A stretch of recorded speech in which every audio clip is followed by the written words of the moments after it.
Ал енді бізде 7-ші сыныпта өткен ортақ көйгіштерді жақшы сыртына шығару деген ережені пайдаланамыз болар. Бөлшектің алымынан аны шығарып жүруге болады, бөлімінен де аны шығарып жүруге. Ол ортақ көйгіш дегеніміз қосылғыштарда берілген ортақ бірдей сандар немесе бірдей әріпті өрнектер.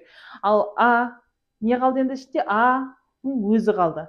Қосылған 3В қалды. Бөлімінде А шығып кетсе 1А қалды. А шығып кетсе В-ның өзі қалды. Ал енді бізде бөлшектің алымында да бөлімінде де А бар, қысқарып кетеді. Қысқарып кетсе тек бөлшектің алымында А қосылған 3В, бөлімінде А азайтылған 3В деген қалды. Енді біз орындарына апарып қоя аламыз осы жайынан. А-ның орнында 3-тен 1 мәнін апарып қоямыз.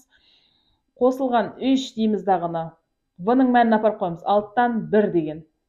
Бөлшектің бөлімінде 3-тен 1 азайтылған 6-дан 1 дейміз. Ең кіші ортақ еселіктерін осы жерден тауып алсақ та болады. Мұнда қысқаратын бар екен. Қысқаратын болса 3 пен 6 3-ке қысқарып 3-ке 1-ден, 6-ға 2-ден. Сразу осы жерден беруге де болады. 3 пен 2-ның ең кіші ортақ еселігі 6-ға тең. 3-ке 2-ден, 2-ге 3-тен береміз. Бөлшектің бөлімі бұндағы да 6-ға тең, ал енді 3-ке 2-ден, 6-ға 1-ден береміз. Бөлшектің бөлімі 6 болды, ал алымы 2-ден 1-ді азайтсақ 1-дің өзі болды.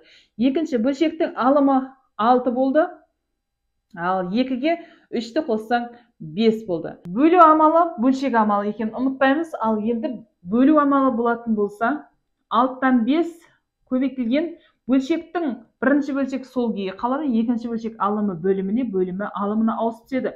Ондай болса 6 мен 6 қысқарып 5-ті 1-ге бөлсең 5-тің өзі қалады.